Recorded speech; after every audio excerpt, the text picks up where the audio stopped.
Hi ಎಲ್ರಿಗೂ ನಮಸ್ಕಾರ. ನೀವು ನೋಡ್ತಾ ಇದ್ದೀರಾ ಸ್ಪೀಡ್ ಪ್ಲಸ್ ಕರ್ನಾಟಕ. ನಾನು ನಿಮ್ಮ ಮಂಜು ಗೌಡ. 2025ನೇ ಇಸವಿಯಲ್ಲಿ 6 ತಿಂಗಳು ಕಳೆದೇ ಹೋಗಿದೆ. ಇನ್ನು ಮೊನ್ನೆ ಕೂಡ 2025 ಹೊಸ ವರ್ಷ ಆಚರಣೆ ಮಾಡ್ದಂಗೆ ಅನಿಸ್ತಾ ಇದ್ರು ಕೂಡ 6 ತಿಂಗಳು ಹೋಗಿದ್ದೇ ಗೊತ್ತಾಗ್ತಾ ಇಲ್ಲ. ಇನ್ನು ಈ ವರ್ಷ ಮುಗಿಯೋದಕ್ಕೆ ಉಳಿದಿರೋದು ಇನ್ನು 6 ತಿಂಗಳು ಮಾತ್ರ. ಜೂನಲ್ಲಿ ನಾವಿದ್ದೀವಿ. ಆದರೆ ಈ 6 ತಿಂಗಳು, ಮೊದಲ 6 ತಿಂಗಳು ಜನವರಿ, ಫೆಬ್ರವರಿ, ಮಾರ್ಚ್, ಏಪ್ರಿಲ್, ಮೇ, ಜೂನ್, ಈ ಮೊದಲ 6 ತಿಂಗಳು ಕನ್ನಡ ಇಂಡಸ್ಟ್ರಿಯ ಒಂದು ಗ್ರೋತನ್ನು ನೋಡ್ತಾ ಇದ್ರೆ ನಿಜವಾಗ್ಲೂ ಬೇಜಾರಾಗತ್ತೆ. ಹೀಗೆ ಆದರೆ ಕನ್ನಡ ಇಂಡಸ್ಟ್ರಿಯ ಕತೆ ಏನು ಅಂತ ಎಲ್ಲರೂ ಕೂಡ ಯೋಚನೆ ಮಾಡುವಂತಹ ಸ್ಥಿತಿ ನಿರ್ಮಾಣ ಆಗುವಂತೆ ಮಾಡಿಬಿಡುತ್ತೆ. ಯಾಕಪ್ಪ ಅಂತಂದರೆ ಕಳೆದ 6 ತಿಂಗಳಲ್ಲಿ ಜನವರಿಯಿಂದ ಇಲ್ಲಿಯವರೆಗೂ ಕನ್ನಡ ಇಂಡಸ್ಟ್ರಿನಲ್ಲಿ ಒಟ್ಟು 107 ಚಿತ್ರಗಳು ಬಿಡುಗಡೆ ಆಗಿದ್ರೂ ಕೂಡ ಯಾವ ಚಿತ್ರದ ಕಲೆಕ್ಷನ್ ಕೂಡ ಡಬಲ್ ಡಿಜಿಟನ್ನು ದಾಟೇ ಇಲ್ಲ. ಸೊ ಪರಿಸ್ಥಿತಿ ಹೀಗಿರುವಾಗ ಸಿಂಗಲ್ ಸ್ಕ್ರೀನ್ ಥಿಯೇಟರ್ಗಳು ಉಳ್ಕೊಳ್ಳೋದು ಹೇಗೆ? ಈ ನಿಟ್ಟಿನಲ್ಲಿ ಸಾಕಷ್ಟು ಪ್ರಯತ್ನಗಳು ನಡೀತಾ ಇದೆ, ಸಾಕಷ್ಟು ಮೀಟಿಂಗ್ಗಳಾಗ್ತಾ ಇದೆ. ಇತ್ತೀಚೆಗೆ ನಟ ಶಿವರಾಜ್ ಕುಮಾರ್ ಅವರ ನಿವಾಸದಲ್ಲೂ ಸಹ ಒಂದು ಮೀಟಿಂಗ್ ಆಯಿತು. ಹಿಂಗೆ ಆದರೆ ಕಥೆಯನ್ನು ಸಿಂಗಲ್ ಸ್ಕ್ರೀನ್ನೆಲ್ಲ ಓನರ್ಗಳು ಕ್ಲೋಸ್ ಮಾಡ್ಕೊಂಡು ಹೋಗ್ತಾ ಇದ್ದಾರೆ. ಹಿಂಗೆ ಆದರೆ ಹೋಗ್ತಾ ಕನ್ನಡ ಇಂಡಸ್ಟ್ರಿಯ ಕತೆ, ಅದರಲ್ಲೂ ಥಿಯೇಟರನ್ನು ನಂಬಿಕೊಂಡು ಜೀವನವನ್ನು ಮಾಡ್ತಾ ಇರೋರ ಕತೆ ಸಿಕ್ಕಾಬಟ್ಟೆ ಕಷ್ಟ ಆಗುತ್ತೆ ಅನ್ನೋ ನಿಟ್ಟಿನಲ್ಲಿ ಒಂದಷ್ಟು ಮೀಟಿಂಗ್ಗಳನ್ನು ಸಹ ಮಾಡಲಾಯಿತು. ಆದರೂ ಸಹ ಇಲ್ಲಿಯವರೆಗೂ ಕನ್ನಡ ಚಿತ್ರರಂಗದ ಮಟ್ಟಕ್ಕೆ ದೊಡ್ಡ ಸಕ್ಸಸ್ ತಂದುಕೊಡುವ ಚಿತ್ರ ಕನ್ನಡದಲ್ಲಿ ಇವತ್ತಿನವರೆಗೂ ಮೊದಲ 6 ತಿಂಗಳಲ್ಲಿ 2025ರಲ್ಲಿ ರಿಲೀಸೇ ಆಗಿಲ್ಲ. ಕಳೆದ ವರ್ಷ ಅಂದರೆ 2024ರ ಡಿಸೆಂಬರ್ನಲ್ಲಿ ಆಲ್ಮೋಸ್ಟ್ ಉಪೇಂದ್ರ ಅವರ ಅಭಿನಯದ UI ಚಿತ್ರ, ಅದಾದ ನಂತರ ಕಿಚ್ಚ ಸುದೀಪ್ ಅವರ ಅಭಿನಯದ ಮ್ಯಾಕ್ಸ್ ಚಿತ್ರ ದೊಡ್ಡ ಮಟ್ಟದಲ್ಲಿ ಕಲೆಕ್ಷನ್ ಅನ್ನ ಮಾಡಿಕೊಂಡಿದ್ದು ಬಿಟ್ರೆ ಅಲ್ಲಿಂದ ಹಿಡಿದು ಇಲ್ಲಿಯವರೆಗೂ ಯಾವ ಚಿತ್ರ ಕೂಡ ಅಷ್ಟು ದೊಡ್ಡ ಮಟ್ಟದ ಕಲೆಕ್ಷನ್ ಅನ್ನ ಮಾಡಿಕೊಂಡೇ ಇಲ್ಲ. ಅದರಲ್ಲೂ ಫಸ್ಟ್ 6 ಮಂತ್ಸು ದೊಡ್ಡ ಸ್ಟಾರ್ ನಟರುಗಳ ಚಿತ್ರ ರಿಲೀಸ್ ಆಗಿಲ್ಲ. ಅದಕ್ಕೆ ಬೇಜಾನ್ ಕಾರಣ ಇರ್ಬೋದು. ಯಾಕಪ್ಪ ಅಂತಂದರೆ ವರ್ಷದ ಆರಂಭದಿಂದ ಅರ್ಧ ವರ್ಷ ಆಗೋವರೆಗೂ ಕೂಡ ಹಬ್ಬಗಳು, ಹರಿದಿನಗಳು, ರಜೆಗಳು ಇವೆಲ್ಲ ಕೂಡ ಕಮ್ಮಿ ಇರುತ್ತೆ. ಆದರೆ ಸೆಕೆಂಡ್ ಹಾಫ್, ವರ್ಷದ ಸೆಕೆಂಡ್ ಹಾಫ್ನಲ್ಲಿ ಹಬ್ಬಗಳು ಸ್ಟಾರ್ಟ್ ಆಗೋದ್ರಿಂದ, ಸಾಕಷ್ಟು ನ್ಯಾಷನಲ್ ಫೆಸ್ಟಿವಲ್ಗಳು ಇರೋದ್ರಿಂದ ಸಾಲು ರಜೆಗಳು ಸಿಗತ್ತೆ. ಆ ಕಾರಣಕ್ಕಾಗಿ ಆ ಡೇಟ್ಗಳನ್ನು ಲಾಕ್ ಮಾಡಿಕೊಂಡು ಸಾಕಷ್ಟು ಜನ ಸ್ಟಾರ್ಗಳು ತಮ್ಮ ಸಿನಿಮಾಗಳನ್ನು ರಿಲೀಸ್ ಮಾಡಬೇಕು ಅಂತ ಯೋಚನೆಯನ್ನ ಹಾಕಿಕೊಂಡಿರ್ತಾರೆ. ಸೊ ಇದು ಒಂದು ಕಾರಣ. ಇದ್ರ ಜೊತೆಗೆ ಈಗ ಆಲ್ರೆಡಿ ಕನ್ನಡದ ಸಾಕಷ್ಟು ನಟರು ಪ್ಯಾನ್ ಇಂಡಿಯಾ ಟ್ರೆಂಡ್ಗೆ ಬಿದ್ದಿರೋದ್ರಿಂದ ಪ್ಯಾನ್ ಇಂಡಿಯಾ ಮಟ್ಟದಲ್ಲಿ ಚಿತ್ರಗಳನ್ನ ರೆಡಿ ಮಾಡಿ, ಅಂದ್ರೆ ನಿರ್ಮಾಣ ಮಾಡಿ ರಿಲೀಸ್ ಮಾಡೋದಕ್ಕೆ ಎಲ್ಲರೂ ಕೂಡ ಆಸೆ ಪಡ್ತಾ ಇರೋದ್ರಿಂದ ಪ್ಯಾನ್ ಇಂಡಿಯಾ ಮಟ್ಟದಲ್ಲಿ ಚಿತ್ರಗಳು ರೆಡಿ ಆಗಬೇಕು ಅಂತಂದ್ರೆ ಅದರ ಸ್ಟೋರಿ, ಅದರ ಸ್ಟಾರ್ ಕ್ಯಾಸ್ಟ್, ಅದರ ಮೇಕಿಂಗ್ ಎಲ್ಲವೂ ಕೂಡ ಅದೇ ಲೆವೆಲ್ನಲ್ಲಿ ಇರಬೇಕಾಗುತ್ತೆ. ಅದಕ್ಕೆ ಟೈಮ್ ಜಾಸ್ತಿ ತೆಗೆದುಕೊಳ್ಳುತ್ತೆ. ಹಾಗಾಗಿ ಪ್ಯಾನ್ ಇಂಡಿಯಾ ಸ್ಟಾರ್ಗಳನ್ನು ನಂಬಿಕೊಂಡು ವರ್ಷದಲ್ಲಿ ಒಂದು ಚಿತ್ರ ಬರುತ್ತೆ ಅಂತ ನಂಬಿಕೊಂಡು ಕೂರುವ ಸ್ಥಿತಿಯಲ್ಲಂತೂ ಕನ್ನಡ ಚಿತ್ರರಂಗ ಸದ್ಯದ ಮಟ್ಟಕ್ಕೆ ಇಲ್ಲ. ನಾವು ನೀಟಾಗಿ ಗಮನ ಹರಿಸೋದಾದ್ರೆ ಈ ವರ್ಷದ ಮೊದಲ ವಾರದಲ್ಲಿ 3 ಚಿತ್ರಗಳು ತೆರೆಗೆ ಬಂದಿತ್ತು. ಅದಾದ ನಂತರ 2ನೇ ವಾರದಲ್ಲಿ ನಟ ಶರಣ್ ಅವರ ನಟನೆಯ ಚೂಮಂತರ್ ಚಿತ್ರ ರಿಲೀಸ್ ಆಗಿತ್ತು. ಆದರೂ ಈ ಚಿತ್ರ ಕೂಡ ದೊಡ್ಡ ಮಟ್ಟದಲ್ಲಿ ಸಕ್ಸಸ್ ಅನ್ನ ತಂದುಕೊಡ್ಲಿಲ್ಲ. ಆದರೂ ಒಂದು ಮಟ್ಟದಲ್ಲಿ ಸಕ್ಸಸ್ ಅನ್ನ ಕಾಣುವ ಮೂಲಕ ಒಂದು ರೇಂಜ್ನ ಕಲೆಕ್ಷನ್ ಆರಂಭದಲ್ಲಿ ಮಾಡಿಕೊಂಡಿತ್ತು. ಅದಾದ ನಂತರ ಫೆಬ್ರವರಿಯಲ್ಲಿ ಭುವನಂ ಗಗನಂ, ವಿಷ್ಣುಪ್ರಿಯ, ಸಿದ್ಲಿಂಗು 2 ಈ ಎಲ್ಲಾ ಚಿತ್ರಗಳ ಬಗ್ಗೆ ಒಂದಷ್ಟು ಒಳ್ಳೆ ಟಾಕ್ ಇತ್ತು. ಅದರಲ್ಲೂ ಸಿದ್ಲಿಂಗು 2 ಚಿತ್ರದ ಬಗ್ಗೆ ಒಳ್ಳೆ ಟಾಕ್ ಇತ್ತು. ಸಿದ್ಲಿಂಗು ಫಸ್ಟ್ ಪಾರ್ಟ್ ನೆಕ್ಸ್ಟ್ ಲೆವೆಲ್ಗೆ ಹಿಟ್ ಆಗಿದ್ದ ಕಾರಣಕ್ಕೆ ಪಾರ್ಟ್ 2 ಮೇಲೆ ಸಿಕ್ಕಾಪಟ್ಟೆ ನಿರೀಕ್ಷೆ ಇತ್ತು. ಆದರೆ ಈ ಎಲ್ಲಾ ಚಿತ್ರಗಳು ಕೂಡ ನಾನು ಹೇಳ್ದಂಗೆ ಪ್ರೇಕ್ಷಕರನ್ನ ಚಿತ್ರಮಂದಿರಕ್ಕೆ ಕರೆದುಕೊಂಡು ಬರುವಲ್ಲಿ ವಿಫಲ ಕೂಡ ಆಯಿತು. ಇನ್ನು ಮಾರ್ಚ್ ತಿಂಗಳಲ್ಲಿ ಸ್ಯಾಂಡಲ್ವುಡ್ನ ಸಾಧನೆ ಕಂಪ್ಲೀಟ್ 0 ಅಂತಾನೆ ಹೇಳಬೇಕು. ಯಾಕಪ್ಪ ಅಂತಂದ್ರೆ 2ನೇ ವಾರದಲ್ಲಿ ಅಜ್ಞಾತವಾಸಿ, ವಾಮನ, ವಿದ್ಯಾಪತಿ ಚಿತ್ರಗಳು ಸದ್ದು ಮಾಡಿದ್ವು. ಅಂದ್ರೆ ಈ ಎಲ್ಲ ಚಿತ್ರಗಳು ಚೆನ್ನಾಗಿರ್ಬೋದು, ಈ ಚಿತ್ರಗಳನ್ನ ನೋಡೋದಕ್ಕೆ ವೀಕ್ಷಕರು ಥಿಯೇಟರ್ಗೆ ಬರ್ತಾರೆ ಅಂತ ಎಕ್ಸ್ಪೆಕ್ಟೇಷನ್ ಅನ್ನ ಇಟ್ಕೊಂಡಿದ್ರು. ಆದರೂ ಕೂಡ ದೊಡ್ಡ ಮಟ್ಟದಲ್ಲಿ ಪ್ರೇಕ್ಷಕರನ್ನ ಚಿತ್ರಮಂದಿರಕ್ಕೆ ಕರೆದುಕೊಂಡು ಬರುವಲ್ಲಿ ಈ ಚಿತ್ರಗಳು ಕೂಡ ವಿಫಲ ಆಗಿತ್ತು.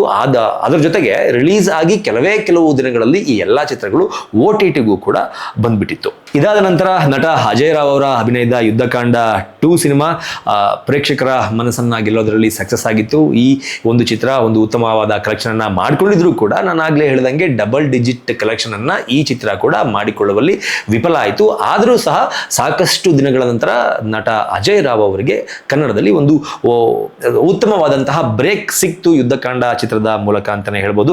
ಅದರ ಜೊತೆಗೆ ರವಿ ಬಸ್ರೂರ್ ನಿರ್ದೇಶನದ ವೀರಚಂದ್ರಹಾಸ ಸಿನಿಮಾ, ಶಿವಣ್ಣ ಅವರ ಪುತ್ರಿ ನಿರ್ಮಾಣದ ಫೈರ್ ಪ್ಲೇ ಸಿನಿಮಾ, ಈ ಎಲ್ಲಾ ಸಿನಿಮಾಗಳು ಸಾಕಷ್ಟು ಸದ್ದನ್ನ ಮಾಡಿದ್ವು. ಆದರೆ ಪ್ರೇಕ್ಷಕರ ಮನಸ್ಸನ್ನು ಗೆಲ್ಲೋದ್ರಲ್ಲಿ ವಿಫಲ ಆದವು. ಇದ್ರ ಜೊತೆಗೆ ಇನ್ನು ಸಾಕಷ್ಟು ಸಿನಿಮಾಗಳು ಈ ವರ್ಷ ರಿಲೀಸ್ ಆಗಿದೆ. ಶ್ರೀನಗರ ಕಿಟ್ಟಿ ಹಾಗೂ ರಚಿತಾರಾಮ್ ಅವರ ಅಭಿನಯದ ಬಹುನಿರೀಕ್ಷಿತ ಚಿತ್ರ ಸಂಜು ವೆಟ್ಸ್ ಗೀತಾ ಸಿನಿಮಾ ಕೂಡ ರಿಲೀಸ್ ಆಗಿತ್ತು. ಈ ಚಿತ್ರದ ಮೇಲೆ ಸಿಕ್ಕಾಪಟ್ಟೆ ಎಕ್ಸ್ಪೆಕ್ಟೇಷನ್ ಇತ್ತು. ಯಾಕಂದ್ರೆ Sanju vets Geetha part first, Srinagar Kitty ಹಾಗೂ ರಮ್ಯಾ ಅವರ ಅಭಿನಯದ ಈ ಚಿತ್ರ ಯಾವ ಮಟ್ಟಕ್ಕೆ ಹೆಸರು ಮಾಡಿತ್ತು, ಯಾವ ಮಟ್ಟಕ್ಕೆ ಸಕ್ಸಸ್ ಆಗಿತ್ತು ಅನ್ನೋದು ಗೊತ್ತಿತ್ತು. ಅದೇ ಶೀರ್ಷಿಕೆಯಲ್ಲಿ ಪಾರ್ಟ್ 2 ನಲ್ಲಿ ರಮ್ಯಾ ಅವರ ಜಾಗದಲ್ಲಿ ರಚಿತಾರಾಮ್ ಅವರು ಕಾಣಿಸಿಕೊಂಡಿದ್ದ ಕಾರಣಕ್ಕೆ ಈ ಚಿತ್ರದ ಮೇಲೆ ಕೂಡ ಸಾಕಷ್ಟು ನಿರೀಕ್ಷೆ ಇತ್ತು. ಈ ಚಿತ್ರ ಕೂಡ ಬಾಕ್ಸ್ ಆಫೀಸ್ ನಲ್ಲಿ ಸಕ್ಸಸ್ ಆಗಲಿಲ್ಲ. ಇದರ ಜೊತೆಗೆ ಯೋಗರಾಜ್ ಭಟ್ರು ನಿರ್ದೇಶನ ಮಾಡಿದಂತಹ ಮನದ ಕಡಲು ಅಂದ್ರೆ ಮುಂಗಾರು ಮಳೆ ನಿರ್ಮಾಪಕರ ಜೊತೆಗೆ ಮಾಡಿದಂತಹ ಮತ್ತೊಂದು ಚಿತ್ರ ಇದಾಗಿತ್ತು. ಈ ಚಿತ್ರದಲ್ಲಿ ಇಬ್ಬರು ನಾಯಕ ನಟಿಯರು ಕೂಡ ಇದ್ರು. ಹೊಸಬರ ತಂಡ ಇದಾಗಿತ್ತು. ಈ ಚಿತ್ರದ ಮೇಲೆ ಯೋಗರಾಜ್ ಭಟ್ರು ನಿರ್ದೇಶನ ಮಾಡಿದ ಚಿತ್ರ ಎನ್ನುವ ಕಾರಣಕ್ಕೆ ಸಾಕಷ್ಟು ಎಕ್ಸ್ಪೆಕ್ಟೇಷನ್ ಇತ್ತು. ಆದರೂ ಕೂಡ ಈ ಚಿತ್ರ ಬಾಕ್ಸ್ ಆಫೀಸ್ ನಲ್ಲಿ ಹೇಳಿಕೊಳ್ಳುವಂತಹ ಕಲೆಕ್ಷನ್ ಅನ್ನ ಮಾಡಿಕೊಳ್ಳಿಲ್ಲ. ಆದ್ರೆ ಆದಷ್ಟು ಬೇಗ OTT-ಗೂ ಕೂಡ ಈ ಚಿತ್ರ ಬಂದ್ಬಿಟ್ಟಿತ್ತು. ಸೊ ಕನ್ನಡ ಚಿತ್ರರಂಗದ ಕತೆ ಮೊದಲ 6 ತಿಂಗಳು ಈ ರೀತಿ ಹೀನಾಯವಾಗಿದೆ. ಅಂದ್ರೆ ಯಾವುದೇ ಅತಿ ದೊಡ್ಡ ಸಕ್ಸಸ್ ಮೊದಲ 6 ತಿಂಗಳಲ್ಲಿ ಸ್ಯಾಂಡಲ್ವುಡ್ಗೆ ಸಿಕ್ಕಿಲ್ಲ. ಆದರೆ ನೆಕ್ಸ್ಟ್ 6 ಮಂತ್ಸ್ ಹೇಗಿರ್ಬೋದು ಅನ್ನೋದನ್ನು ನಾವು ಕಣ್ಣು ಆಡಿಸೋದಾದರೆ ನಿಜವಾಗ್ಲೂ ನೆಕ್ಸ್ಟ್ 6 ಮಂತ್ಸ್ ಕನ್ನಡ ಇಂಡಸ್ಟ್ರಿಗೆ ಒಂದು ಒಳ್ಳೆಯ ಹೋಪ್ ಇರುವಂತಹ ಚಿತ್ರಗಳು ಬಿಡುಗಡೆಗೆ ರೆಡಿಯಾಗಿದೆ ಅಂತಂದರೆ ತಪ್ಪಾಗಲ್ಲ. ಮುಂದಿನ ತಿಂಗಳು ಎಕ್ಕಾ ಚಿತ್ರ ಅಂದರೆ ರೋಹಿತ್ ಪದಕಿಯವರು ನಿರ್ದೇಶನ ಮಾಡ್ತಾ ಇರುವಂತಹ ಯುವರಾಜ್ ಕುಮಾರ್ ಅವರ 2ನೇ ಚಿತ್ರ, ಯುವರಾಜ್ ಕುಮಾರ್ ಅವರ ಚಿತ್ರ ಎನ್ನುವ ಕಾರಣಕ್ಕೆ ಈ ಚಿತ್ರದ ಮೇಲೂ ಕೂಡ ಸಾಕಷ್ಟು ಎಕ್ಸ್ಪೆಕ್ಟೇಷನ್ ಇದೆ. ಅದರಲ್ಲೂ ಇತ್ತೀಚೆಗೆ ಬಂದಂತಹ ಒಂದು ಟೀಸರ್ನಲ್ಲಿ ಯುವರಾಜ್ ಕುಮಾರ್ ಅವರು ಕಾಣಿಸಿಕೊಂಡಂತಹ ರೀತಿ ಜಾಕಿ ಚಿತ್ರದಲ್ಲಿ ಪುನೀತ್ ರಾಜ್ಕುಮಾರ್ ಅವರು ಕಾಣಿಸಿಕೊಂಡಂತಹ ರೀತಿಯಲ್ಲೇ ಇತ್ತು. ಅದರ ಜೊತೆಗೆ ಇತ್ತೀಚೆಗೆ ಅಂದರೆ ಮೊನ್ನೆ ಒಂದು 2-3 ದಿನಗಳ ಹಿಂದೆ ಬಿಡುಗಡೆ ಆದಂತಹ ಬ್ಯಾಂಗಲ್ ಬಂಗಾರಿ ಎನ್ನುವ ಸಾಂಗ್ ಕೂಡ ಯೂಟ್ಯೂಬ್ನಲ್ಲಿ ಧೂಳೆಬಿಸಿತ್ತು. 1 ಮಿಲಿಯನ್ಗೂ ಅಧಿಕ ವೀಕ್ಷಣೆಯನ್ನ ಪಡೆದುಕೊಳ್ಳುವ ಮೂಲಕ ಈ ಚಿತ್ರದ ಎಕ್ಕಾ ಚಿತ್ರದ ಈ ಸಾಂಗ್ ನೆಕ್ಸ್ಟ್ ಲೆವೆಲ್ನಲ್ಲಿ ಹಿಟ್ ಆಗಿದೆ. ಈ ಚಿತ್ರ ಮುಂದಿನ ತಿಂಗಳು ರಿಲೀಸ್ ಆಗೋದಕ್ಕೆ ರೆಡಿ ಆಗಿದೆ. ಈ ಚಿತ್ರದ ಮೇಲೂ ಕೂಡ ಸಾಕಷ್ಟು ಎಕ್ಸ್ಪೆಕ್ಟೇಷನ್ ಇದೆ. ಈ ಚಿತ್ರ ಒಳ್ಳೆ ಕಲೆಕ್ಷನ್ ಅನ್ನ ಮಾಡ್ಕೊಬಹುದು ಎನ್ನುವ ನಿರೀಕ್ಷೆ ಇದೆ. ಅದಾದ ನಂತರ ಶಿವರಾಜ್ ಕುಮಾರ್ ಹಾಗೂ ಉಪೇಂದ್ರ ಅವರ ನಟನೆಯ ಅರ್ಜುನ್ ಜನ್ಯ ನಿರ್ದೇಶನದ 45 ಚಿತ್ರ ಕೂಡ ಪ್ಯಾನ್ ಇಂಡಿಯಾ ಮಟ್ಟದಲ್ಲಿ ರಿಲೀಸ್ ಆಗೋದಕ್ಕೆ ರೆಡಿಯಾಗಿದೆ. ಅದರ ಜೊತೆಗೆ ಜೋಗಿ ಪ್ರೇಮ್ ಅವರ ನಿರ್ದೇಶನದ ಧ್ರುವ ಸರ್ಜಾ ಅವರ ನಟನೆಯ ಕೇಡಿ ಚಿತ್ರ ಕೂಡ ರಿಲೀಸ್ಗೆ ರೆಡಿ ಆಗ್ತಾ ಇದೆ. ಅದರ ಜೊತೆಗೆ ದುನಿಯಾ ವಿಜಯ್ ಅವರ ನಿರ್ದೇಶನದ ಸಿಟಿ ಲೈಟ್ಸ್, ಈ ಚಿತ್ರದಲ್ಲಿ ದುನಿಯಾ ವಿಜಯ್ ಅವರ ಪುತ್ರಿ ಹೀರೋಯಿನ್ ಆಗಿ ಕಾಣಿಸ್ಕೊಳ್ತಾ ಇದ್ದಾರೆ. ನಾಯಕ ನಟನಾಗಿ ವಿನಯ್ ರಾಜ್ಕುಮಾರ್ ಅವರು ಕಾಣಿಸ್ಕೊಳ್ತಾ ಇದ್ದಾರೆ. ಹಾಗಾಗಿ ಈ ಚಿತ್ರದ ಮೇಲೆ ಕೂಡ ಎಸ್ಪೆಷಲಿ ಸಲಗ ಹಾಗೂ ಭೀಮಾ ಆದ್ಮೇಲೆ 3ನೇ ಚಿತ್ರದಲ್ಲಿ ದುನಿಯಾ ವಿಜಯ್ ಅವರು ನಿರ್ದೇಶಕನಾಗಿ ಕಾಣಿಸ್ಕೊಳ್ತಾ ಇದ್ದಾರೆ. ಆದ್ರೆ ಈ ಚಿತ್ರದಲ್ಲಿ ಅವರು ನಟನೆ ಮಾಡಿದಾರೋ ಇಲ್ವೋ ಅನ್ನೋದು ಇನ್ನೂ ಕೂಡ ಕನ್ಫರ್ಮ್ ಆಗಿಲ್ಲ. ಬರೀ ನಿರ್ದೇಶಕನಾಗಿ ಮಾತ್ರ ಈ ಚಿತ್ರದಲ್ಲಿ ಕಾಣಿಸ್ಕೊಳ್ತಾರೆ ಅಂತ ಹೇಳಲಾಗ್ತಾ ಇದೆ. ಹಾಗಾಗಿ ಈ ಚಿತ್ರದ ಮೇಲೆ ಕೂಡ ಸಿಕ್ಕಾಪಟ್ಟೆ ಎಕ್ಸ್ಪೆಕ್ಟೇಷನ್ ಇದೆ. ಅದರ ಜೊತೆಗೆ ದರ್ಶನ್ ಅವರ ನಟನೆಯ ಡೆವಿಲ್ ಸಿನಿಮಾ ಇದು ಆಲ್ಮೋಸ್ಟ್ ಇಷ್ಟೊತ್ತಿಗೆ ರಿಲೀಸ್ ಆಗಬೇಕಾಗಿತ್ತು. ಆದರೆ ಸಾಕಷ್ಟು ಕಾರಣಾಂತರಗಳಿಂದ ಅಂದ್ರೆ ಅವರ ಪರ್ಸನಲ್ ವಿಚಾರಗಳಿಗೆ ಆದಂತಹ ಒಂದಷ್ಟು ಗೊಂದಲಗಳಿಂದ ಈ ಚಿತ್ರದ ಶೂಟಿಂಗ್ ಹಾಗೂ ಬಿಡುಗಡೆ ಲೇಟ್ ಆಗಿತ್ತು. ಈ ಚಿತ್ರ ಕೂಡ ಇದೇ ವರ್ಷದಲ್ಲಿ ರಿಲೀಸ್ ಆಗುತ್ತೆ ಅಂತ ಹೇಳಲಾಗ್ತಾ ಇದೆ. ಈ ಚಿತ್ರದ ಮೇಲೆ ಕೂಡ ಸಾಕಷ್ಟು ದೊಡ್ಡ ಮಟ್ಟದ ಎಕ್ಸ್ಪೆಕ್ಟೇಷನ್ ಇದೆ. ಅದರ ಜೊತೆಗೆ ಜಡೇಶ್ ಅವರ ನಿರ್ದೇಶನದ ದುನಿಯಾ ವಿಜಯ್ ಅವರು ನಾಯಕ ನಟನಾಗಿ ಅಭಿನಯಿಸ್ತಾ ಇರುವ ಲ್ಯಾಂಡ್ ಲಾರ್ಡ್ ಚಿತ್ರ ಕೂಡ ಈ ವರ್ಷನೇ ರಿಲೀಸ್ ಆಗೋದಕ್ಕೆ ರೆಡಿ ಆಗ್ತಾ ಇದೆ.